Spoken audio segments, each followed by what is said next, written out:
Ampliación de noticias por RPP, La Voz del Perú. Seguimos analizando estas medidas de carácter económico para la reactivación justamente del país anunciadas ayer por el presidente de la República. Tenemos el gusto de conversar con el economista Kurt Burneo, es ministro de la Producción, investigador de Centrum Católica. ¿Cómo está, doctor Burneo? Gracias por atendernos.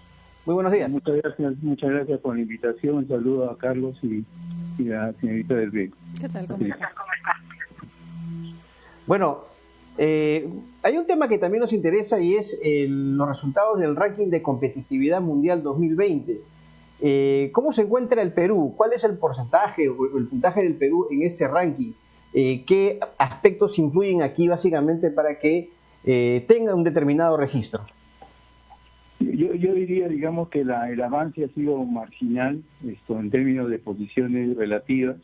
Prácticamente estamos en similares condiciones de hace un año, pero lo que sí es indicativo es algún nivel de deterioro, digamos, en la parte de desempeño económico, porque consideremos también que la economía ya venía desacelerada en los primeros meses de este año. Lo que ha sucedido luego ha sido a partir, digamos, de la adopción del aislamiento y la prácticamente parada en seco de un equivalente a 70% de lo que es el Producto Bruto Interno. Y es por eso que vemos las cifras, por ejemplo, la de abril con una contracción de 40.5%. Pero un poco la idea es que lo que te dice el ranking es que ya estábamos viniendo desacelerados, digamos, desde inicios de este año. Yo creo que esa es la salvedad más importante. Señor Burneo, hay que tener en cuenta que este ranking evalúa en el primer trimestre, es decir, solamente 15 días de pandemia, ¿no? Lo que llama la atención no es lo que usted dice, que estamos mal en desempeño económico, eso pasa desde hace mucho tiempo. Lo que me ha llamado la atención es que hemos mejorado en eficiencia de gobierno y en eficiencia de negocios. ¿Cómo explica eso? Lo que pasa es que no te olvides, Fernando, que estas son miradas agregadas a estos pilares, por decirlo así, de acuerdo al ranking. Y lo que viene pasando sencillamente es que en el agregado tú puedes sumar, por ejemplo, cantidades o magnitudes extremas, tanto en negativo como en positivo. Entonces te sale en promedio, pero estás agregando, digamos, con resultados absolutamente dispares. Ahora, si lo vemos esto en términos prácticos, por ejemplo, cuando hablamos de la parte gubernamental, de eficiencia de gobierno, le pongo solo un ejemplo. El tema de los bonos. Hay más de 1 millón de personas que no han recogido los bonos y no han podido sacarlos, por una sencilla razón. Porque si tú miras la encuesta nacional de hogares del año pasado, vas a encontrar que solamente menos del 7% de los adultos en este país tienen una o más cuentas en el banco.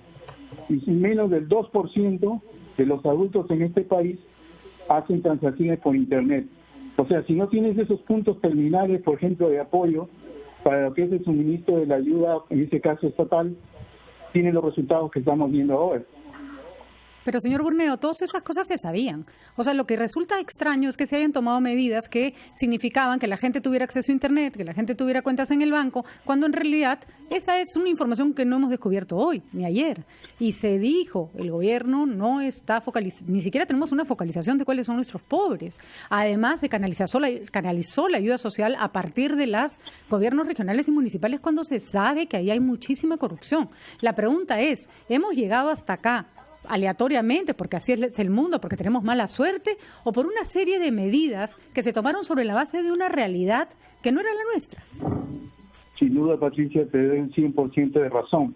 En verdad, por ejemplo, desde el momento que se determinó el aislamiento social y el congelamiento de funcionamiento de actividades y o empresas por un equivalente a casi el 70% del Producto Bruto Interno, desde ese primer día tendría que haberse tenido ya un plan en cuanto a lo que es, por ejemplo, planes para evitar la ruptura de la cadena de pagos, y eso significaba evidentemente pasar por el tema de asignación de bonos de distinto tipo.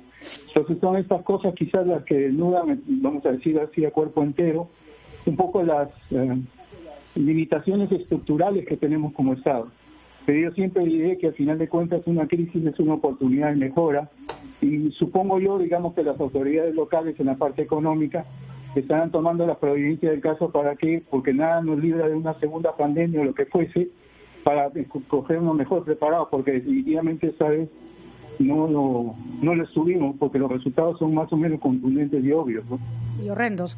Pero ¿cuántas crisis hemos pasado, señor Burneo? Usted las conoce mejor que nadie. Duda, y nunca fue una oportunidad para nosotros. De esta magnitud, definitivamente nadie lo había pensado. Y la otra cosa importante, digamos, esto que tiene que ver no solamente con el tema de los bonos y la ayuda inmediata, sino cuál es la luz al final del túnel. Necesitamos tener un plan de reactivación de mediano y largo plazo. Nadie sabe lo que va a pasar en los meses que vienen y esa incertidumbre va en contra de la confianza, inclusive de los propios empresarios. Tú no vas a aplicar recursos, por ejemplo, para poder invertir si es que no eres consciente o si no tienes alguna idea de qué va a pasar con la economía en los próximos meses, y esa, por decirte, ese dato, esa información la puede desarrollar el gobierno orientando las expectativas en sentido favorable. Yo creo que ahí hay una falta, una carencia que todavía está pendiente de ser resuelta. Uno de los aspectos en los que estamos peor, según el informe del ranking de competitividad, es infraestructura. Esto, naturalmente, antes de que se paralice todo por la pandemia. Estamos ante la presentación de este plan, que ha sido anunciado ayer por el presidente de la República, gobierno a gobierno con el Reino Unido. ¿Cómo evalúa usted el impacto que esos 7.000 millones de soles puedan tener sobre la mejora de la infraestructura en nuestro país? Carreteras, hospitales, colegios y canalización de ríos. Fernando, yo creo que independientemente, digamos, de quién es el ejecutor, lo que hay que mirar son los procesos y las trabas que hay al interior de los procesos en el caso del Estado. No solamente por el caso, por ejemplo, del plan de reconstrucción con cambios, sino el anuncio del señor presidente sobre el plan de Arranca Perú, donde se habla de 6.436 millones de soles, frente a un total de gasto de capital de 46.377 millones. Este plan solamente está involucrando el 13.8%. La pregunta es, con un anuncio, con un rótulo, por ejemplo, cambiamos las trabas que hay al interior de los procesos, por ejemplo, en el caso de las licitaciones o en general para viabilizar más rápidamente el gasto de capital. Yo creo que eso todavía está pendiente de anunciarse. No es un asunto de nombres ni de logos, es un asunto de mirar los procesos y cómo los averiamos, obviamente sin quitar controles esenciales, a fin de que efectivamente, digamos, se desarrolle el gasto de capital, que es una carencia importante que tenemos para viabilizar la economía en el futuro. Doctor Burneo, con respecto... ¿no? Adelante, Carlos. Perdón. Sí, con respecto a la comparación del ranking de competitividad en la situación del Perú con relación a otros países de Latinoamérica, por ejemplo, ¿cómo nos encontramos? Tengo entendido que el Perú está como el segundo país mejor clasificado en la región. En términos numéricos, la respuesta es afirmativa. Pero, Carlos, ¿sabes qué? Una de las cosas que yo creo que son importantes no es solamente mirar cómo está el resto respecto a nosotros, sino cómo estamos nosotros. O sea, el hecho de que el resto esté mal no significa que yo esté mejor. El tema es que lo que le interesa a los ciudadanos es, cuando menos, que se ejecute el presupuesto. No tener falencias en cuanto a la ejecución, sobre todo en la parte de gasto de capital. Y como te digo, ¿no? O sea, estamos hablando en Arranca Perú de solamente menos del 14% de todo el gasto de capital que tenemos en el presupuesto de este año. La pregunta es, aparte del logo, ¿qué concretamente va a significar esto en la delegación de procesos para que finalmente se pueda viabilizar el gasto de capital que se está anunciando? Eso yo creo que seguramente el señor presidente lo debe anunciar en los siguientes días. Bueno, pero respecto de lo que usted decía de los contratos gobierno a gobierno con el Reino Unido anunciados ayer, es la misma experiencia que hemos tenido en los Juegos Panamericanos. En general hay la percepción, no sé cuál sea su punto de vista, de que justamente aceleró procedimientos, contrataciones y ejecuciones. No te olvides, Fernando, que en el caso de los Panamericanos estamos hablando de gasto de capital hecho básicamente en Lima.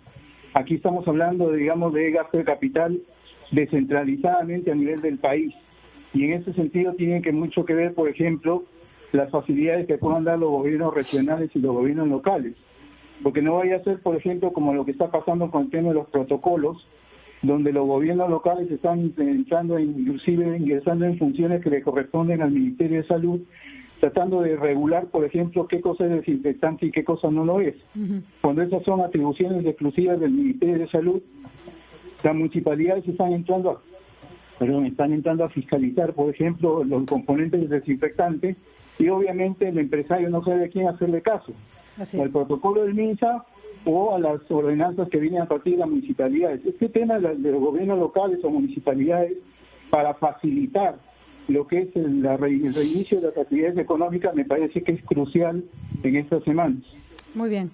Muchísimas gracias, señor Burneo, por haber estado con nosotros y por haber analizado también la política, las medidas que está tomando el gobierno. Algunos consideran que todavía no califican como política económica. Vamos a una pausa y regresamos.